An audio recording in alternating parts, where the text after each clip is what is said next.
Elke foto wat jy neem, het 'n geheim. Kom ons kyk 'n bietjie wat dit is.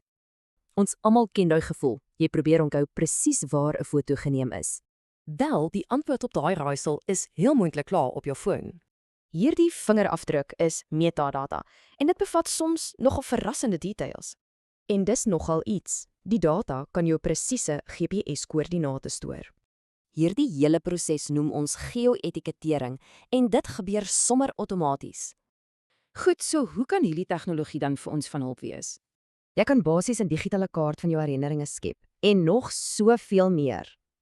Jy kan dit selfs gebruik om versteekte skatte op te spoor wat ander spelers wegsteek.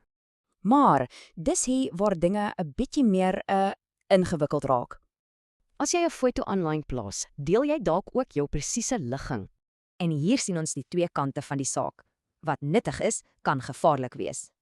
Die punt is, hierdie openbare inligting kan tot regte fisiese risiko's lei. Dis 'n standaard funksie en dis gewoonlik outomaties aangeskakel. Maar as jy weet hoe dit werk, sit dit die krag weer terug in jou hande. Dalk is dit nou tyd om gou jou kamera se instellings na te gaan.